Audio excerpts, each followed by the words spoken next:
we live life differently, and the gun world is starting to pick up on that.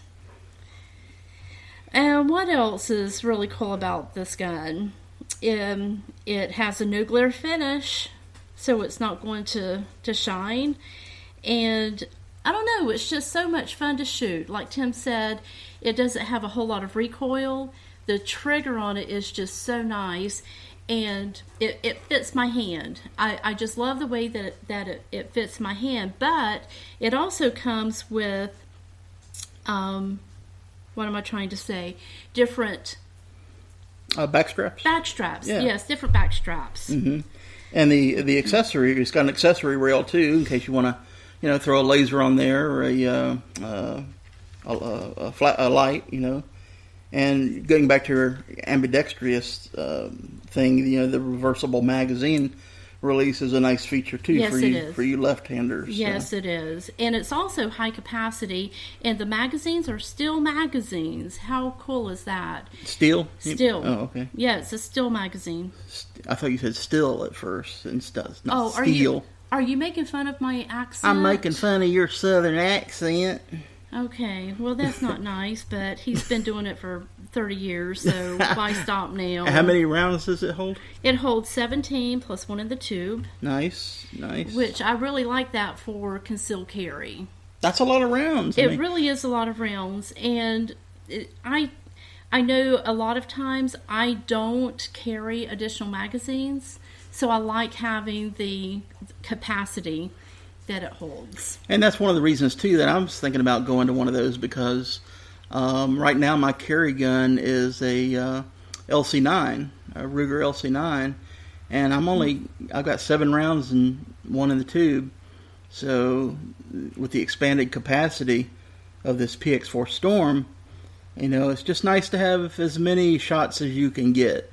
Especially, today's world that we live in with the terrorist situation and that sort of thing. Oftentimes there's multiple attackers in those types of situations, and you just don't know how many shots it's going to take.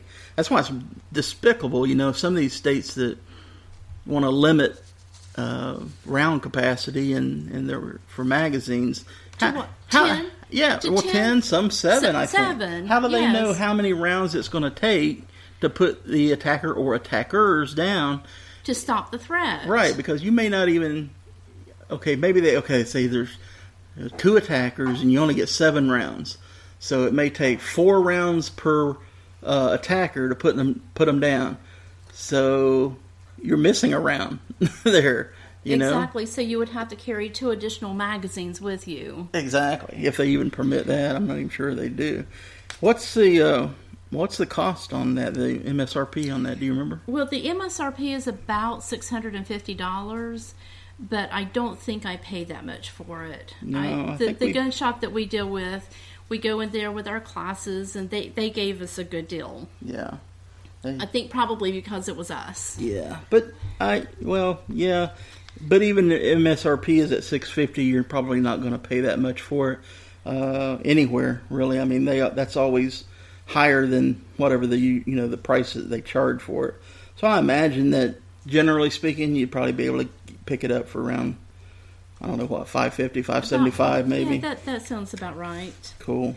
But it is such a fun gun to shoot. If you have the opportunity to find a range that rents guns and they have one, by all means, rent it, shoot it, and the next thing you know, you'll be out buying your own. Yeah, it's a nice gun. It really is.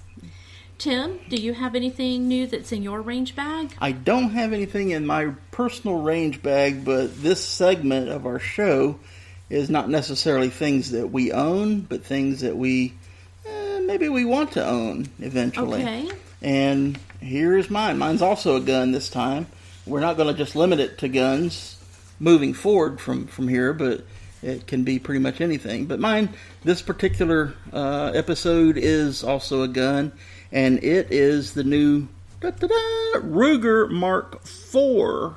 Okay, now how is this different from the Ruger Mark III? Because we just sort of talked about the Ruger Mark III a little bit, about it being really difficult to disassemble. Yeah, the Ruger Mark I, the Ruger Mark II and the Ruger Mark III, wonderful shooting guns. Every single one of them. Oh, absolutely. It's so much fun. They're accurate. They have great triggers on them.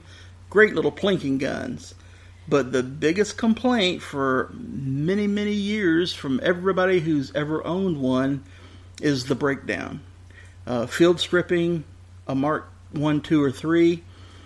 I'd rather have a root canal. It's a pain. I think the planets have to align before it comes apart. Literally, folks, I have to find a YouTube instructional video every single time that we clean that gun to figure out how to put it back together to where it'll work properly. Don't say we. You can say you. Well, yeah, when I put it back together, because Janet won't touch it.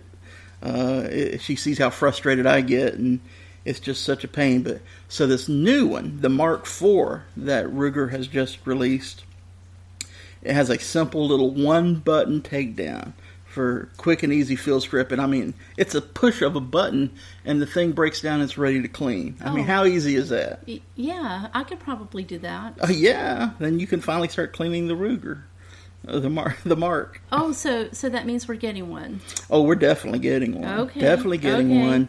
And I heard through the grapevine that Ruger's going to be coming out with a number of different models in the Mark III.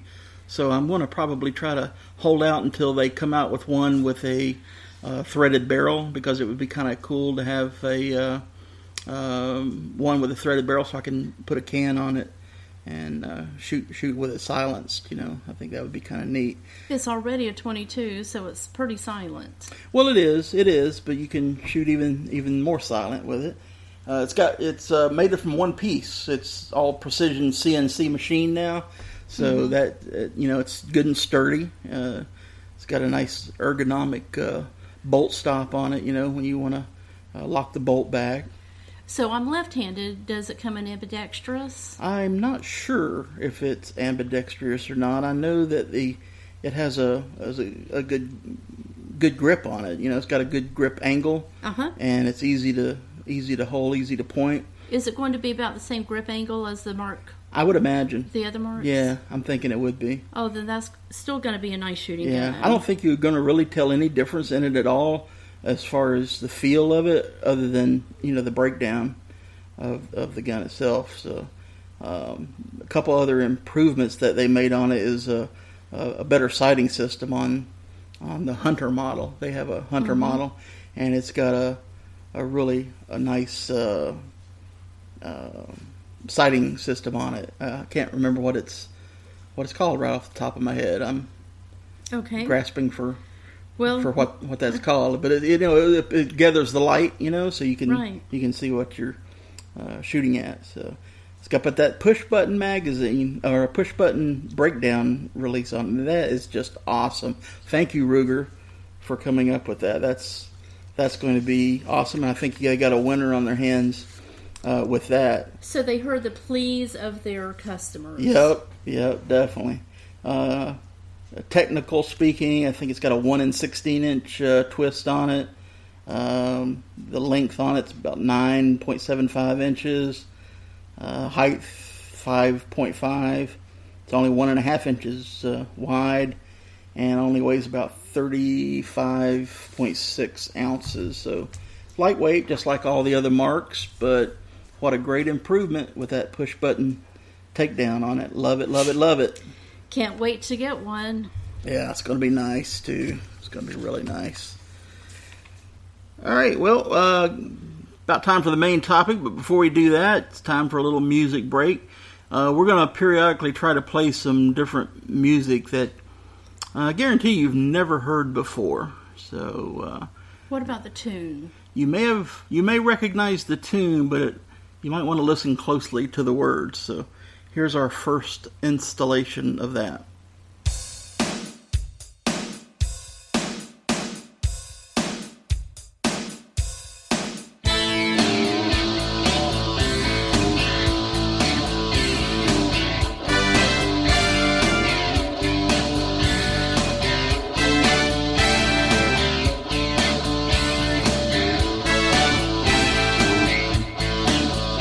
Safety's on, but not for long. Head to Let's get it on. You always point and aim down the range. Safety first, yeah, that's the thing. AR-15 in your AK, Glocks and Colts, you ain't ashamed. Amendment 2 is good to you. Bearing arms, it's what you do. Oh, the podcast for you is called Speaking of Guns. Oh yeah. Whoa, but just like Tim and Janet, you can't get enough.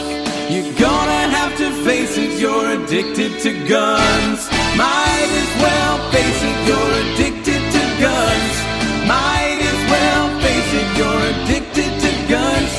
Might as well face it, you're addicted to guns. Might as well face it, you're addicted to guns.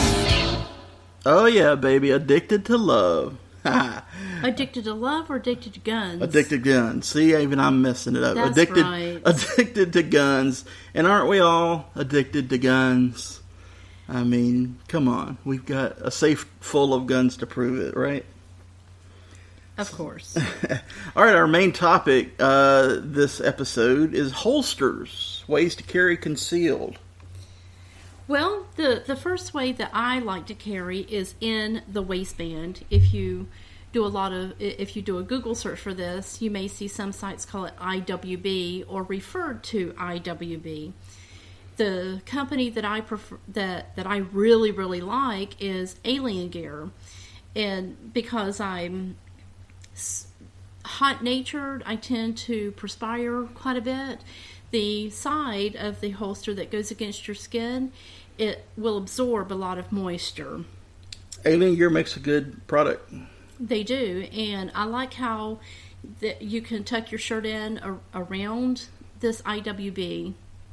That's another good feature too. I mean, you can. The only thing that shows with in the waistband holster is the two little clips that clip to your belt.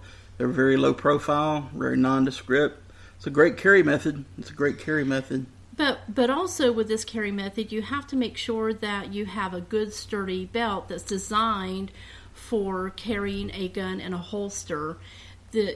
From a lady's perspective, we can buy a lot of designer belts, fashionable belts, but they're not sturdy enough really to withstand the weight of a holster and a firearm inside the holster. So it would probably wind up sagging on that side. Well, same with guys. I mean, guys have dress belts that they're not made for carrying a firearm or the weight of a firearm. But that's a good point because it's a whole carry system. It's not just the holster. If you're going to carry a gun that's attached to your waist, then spend the extra money and get a good belt, a gun belt that's specifically designed to carry guns when you attach it. So, what's the next one on the list? Well, the next one on the list is a belt holster. Well, same story there. You got to have a good belt. You've got to have a good belt, but the holster rides on the outside of your garment, of your pants, and you put your holster in. And in Florida, we have concealed carry. We can't open carry. So if we go with this option, we would still have to put a shirt on, a jacket, or something over this so that it does become concealed. Yeah, and of course belt holsters too can also mean the holsters that you use for competitions and that sort of thing. Exactly. And next on the list is the small of the back, and we like to shorten this to SOB. And this is not Tim. Hey. Nah. It just rides in the small part of your back, and you have to think about what your activity is going to be when you select this type of holster, because if you're going to have an activity where you're doing a lot of walking, standing, and minimal sitting, then this would probably be a better option for you. If you're doing sitting, or even if you're doing a lot of driving for long distance, and you lean back in the seat of your car, or if you're doing seated someplace else, the gun is going to press into the small part of your back, and I don't think that's going to feel too comfortable. And on your spine too. Exactly. And if you ride a motorcycle and you happen to